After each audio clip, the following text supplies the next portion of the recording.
So just like we expected for the last 11 months, the Golden State Warriors are your NBA champions. With the addition of Kevin Durant, they instantly became the most talented team of all time on paper, but then they went a step further and executed on the court to show that they were more than just a bunch of talented players. You may hate them to their core, but you've got to be able to admit that their style of basketball is ridiculously fun to watch. Their elite defense, the revolutionary use of the three-pointer, and the fact that they share the ball like an old school team really makes them scary. This is all on top of the fact that none of their 4 All-Stars are over the age of 30 yet. This is all good news for Warrior fans, but for the rest of the league, especially in Cleveland, this is pretty tragic. And today, I'm here to tell you why Golden State's dominance really may mean the end of the LeBron era. What's up, NBA fans? Dom2K on the mic, and the LeBron era has lasted for what seems to be forever.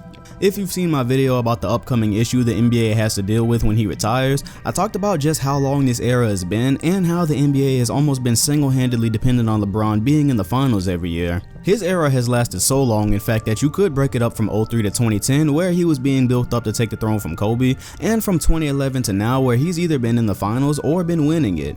Unfortunately for him, for 4 of his finals losses, he's been tasked with beating all-time great rosters, sometimes with a healthy supporting cast and sometimes completely alone. But now he's found himself in a unique situation where he's got to make a choice, because he's now coexisting with the most talented roster to ever grace the hardwood. See, we just watched a series in which LeBron became the first player to ever average a triple-double in a final series, and even with a healthy roster backing him up, it was just barely enough to win 1 game against the Warriors. So the question now becomes, what is LeBron willing to do to continue to win championships? Again, he's been in the spotlight since he was in high school, so we tend to forget that he's only 32 years old, and he's supposed to have another 3 to 4 legitimate title shots left. And he would if the Warriors didn't exist, but with their presence and the roster the Cavs are currently sporting, they literally go back to the finals every single year, just barely good enough to not get swept by these guys. And when you consider that the Warriors core won't even begin to slow down until LeBron is around 36 years old, what are the options here? That's where things get a bit tricky. The Cavs made some short-sighted moves before the Warriors signed Kevin Durant, the worst one being that Tristan Thompson got an $82 million deal for 5 years, and we're talking about a guy that does nothing outside of rebounding and some good defense. In 2015, although the numbers are ridiculous, it actually made sense to do whatever was necessary to retain Thompson because his rebounding was a huge X factor for the team. After the Warriors signed KD, it really just became a barrier for any kind of flexibility as far as roster shakeups are concerned. When you combine that with the fact that Cleveland has the highest payroll in NBA history, they're really between a rock and a hard place as far as improving the roster enough to be competitive with the Warriors in the present day. Look, nobody in their right mind is taking Thompson's contract unless they can fool the Nets into further ruining their franchise. They have no room to sign any star free agents in the future, and what's bad for LeBron is he doesn't have a chance to go anywhere even if he wanted to until the end of next season. So what's the plan here? The only thing I can even think of in the short term is that they put forward a package for Paul George. Now, of course, if the Pacers were to even consider that, the deal would have to include Kevin Love, and this kind of works out for the Cavs considering Kevin Love is really the only player with any trade value that they would actually consider trading. But say that somehow does work out, well, now you lose Love's rebounding, and I would definitely say his three-point shooting is vital to spread the floor for LeBron and Kyrie. Still, Cleveland can weigh that against the fact that over the past 3 years, Kevin Love really hasn't had many great games against the Warriors, so you have to wonder what value he really brings to that series when it happens for years to come.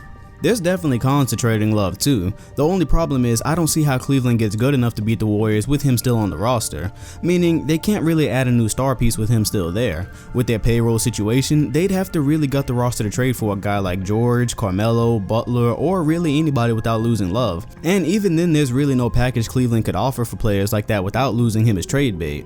So then we're back to square one, and this is why I think LeBron James' era may be coming to an end unless he's willing to go separate ways with the Cavs, which I don't think he's gonna do, but I could be wrong. There was a day and time where I never thought LeBron would consider doing something that turbulent, but given the Cavaliers' financial situation, coupled with the fact that the Warriors are infinitely better than them right now, how could he possibly rationalize going to the finals just to lose to the same team every year? In 2018, LeBron's future is going to be completely back in his hands again, the same way it was in 2010 when he couldn't beat the Celtics. To get over that hump, he joined Wade and Bosh and never looked back. In this day and age, things are a bit different. In my opinion, he's kind of already cemented his legacy and really has nothing left to to prove, which is different from when he had to leave in 2010. But if those finals losses start adding up and he's got something like 7 or 8 losses by the time he retires, that's not necessarily a good thing. And that's the situation he may wind up in if he decides there's no reason for him to leave Cleveland and ring chase again. And we all know how this league works. Winning gets you everything. In the year 2012, when he started winning, I think that's when he officially separated from Kobe Bryant and the spotlight started following him around. In that same way, regardless of how many people hate Kevin Durant, the spotlight follows winners and the Warriors look like the NBA's next dynasty as we speak. Once that transition from LeBron to Durant happens, LeBron is still going to be there, but with no more titles to be won, I don't think it's going to be his era anymore. But I want to be clear, I'm not saying that the Warriors championship automatically ended the LeBron era. He's still the best player in the NBA clearly, but there's a dynasty on the brink of happening on his watch, and once Durant and the Warriors start counting up to 2, 3, and 4 rings, we might look back at what just happened and say that was the official end of the LeBron era. So what happens from here? It's really anybody's guess, to be honest. There was talk of LeBron, Melo, Paul, and Wade teaming up, but what are the chances of that right now?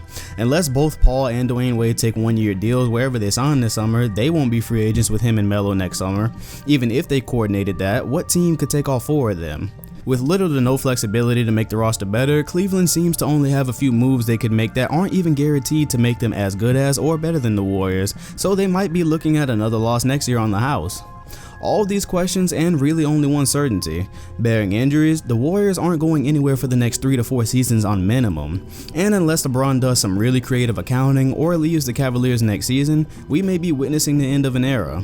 I do want to mention that this is a really interesting situation because LeBron might feel like some of us do, and I know I feel like it because I made the video about a year ago talking about the 3 times that LeBron James defended his legacy, and in that I said that it kind of doesn't matter if he loses any more championships, not that it don't count or anything, and I'm not making excuses for him. It's just that he's done so much in his career, and beating the 73-9 Warriors last year in a 3-1 comeback, to me that just kind of cemented his legacy, and everything that happens on top of this is just kind of extra right now. And then you consider the fact that he just played what is the most talented roster of all time and averaged a triple-double. He left everything on the floor. That's why he wasn't even upset in the post-conference after Game 5 that he lost, because like you said, he left everything on the floor. Deep down, I think he knew, like the rest of us, the Cavaliers really never stood a chance against them this season. And earlier in the playoffs, he said he's not in that realm anymore where he has anything to prove to anybody. So if he truly feels that way, like he's got nothing left to prove, then maybe he might stay with the Cavaliers, and we're just gonna have to see how things pan out from there. But he also said he was chasing the ghost of Jordan, and if you really are chasing the ghost of Jordan, then you've got to get some more championships. So I don't know, we're gonna have to see how it all goes. Anyways, I hope you enjoyed the video. I really want to know what you guys think. What do you think about his performance in the finals? Do you think it did anything to his legacy? And most importantly, what do you see happening in the future? Is LeBron just going to sit back and take this? Or do you think something significant is going to happen to the Cleveland roster? Or do you think he's going to leave in 2018? That's the big one. I'd love to know what you guys think. Make sure to leave your comment in the comment section below. Like, comment, and subscribe, and hit the bell next to my name if you want notifications on future videos. I'm Dom2K, and I'll see you guys on the next one. Thanks for watching.